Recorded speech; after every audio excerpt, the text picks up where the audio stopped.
Bonjour tout le monde, aujourd'hui je vous partage ma recette des cheese naan, une recette très simple, facile et surtout très réussie. Moi je la prépare dans un pétrin mais bien sûr vous pouvez la réaliser à la main. Dans un récipient ou dans le bol du robot, je mets la farine, je la mélange avec le sel pour pas que ça soit en contact direct avec la levure boulangère. Donc ensuite je mets le reste des ingrédients, donc la levure boulangère, le sucre, l'huile, la levure chimique ainsi que le yaourt nature. Pour les ingrédients, comme toujours, ça sera bien détaillé en barre de description. Là, je vais commencer à pétrir la pâte, donc soit à la main ou avec le crochet du robot, tout en rajoutant de l'eau tiède petit à petit. Je pétris la pâte pendant environ 5 à 7 minutes jusqu'à ce que j'obtienne une pâte homogène, molle et légèrement collante. Voilà, comme vous voyez ici, je laisse la pâte doubler de volume pendant environ 1 heure voire 2 heures selon la température de la pièce. Une fois que la pâte a bien doublé de volume, je la dégaze sans la pétrir une deuxième fois.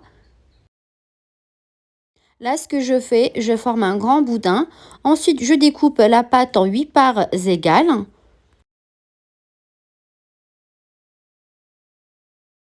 Je forme des petites boules. Je vais les lisser vite fait. Une fois que j'ai bien lissé toutes les boules, je les laisse de côté. Ensuite, je vais passer au façonnage. Donc, je vais les fourrer de fromage. Donc là, je vais les aplatir vite fait avec le bout des doigts. Et je vais mettre dans chaque boule 2 portions de fromage. Vous pouvez mettre du fromage râpé. Donc, vous pouvez vraiment mettre le fromage que vous aimez. Voilà, juste comme ça avec le bout des doigts. Et là, je vais venir rabattre les côtés. Donc, je vais ramasser la pâte afin de former une boule. Voilà, comme vous voyez, je tire juste avec le bout des doigts. Je tire les extrémités exactement comme vous voyez ici. Voilà, je referme. Ça se referme facilement vu que la pâte est très molle.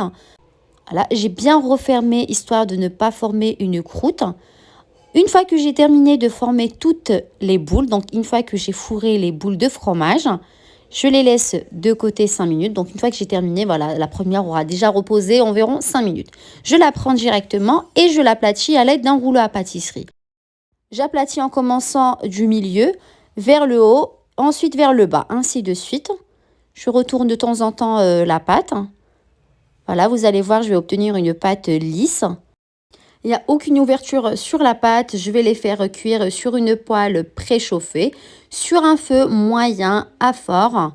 Ici, je ne mets rien sur la poêle, aucune matière grasse. Je les fais cuire directement sur la poêle. Dès que ça commence à faire des petites bulles sur le dessus, je retourne le pain. Et donc, je fais ça à chaque fois. Je le retourne plusieurs fois jusqu'à ce que j'obtienne cette boule d'air et d'avoir une couleur dorée sur les deux côtés. Par exemple, là, il y avait un côté où ça avait percé. J'appuie juste avec la maryse. Comme ça, je vais laisser l'air passer à l'intérieur du pain. Ça va gonfler. Voilà. Sinon, vous aurez un pain très léger, bien gonflé. Une fois que c'est cuit, je vais badigeonner avec un petit peu de beurre et de persil. Bien sûr, c'est facultatif. À la fin, j'ai obtenu des cheese naan très légers, très moelleux.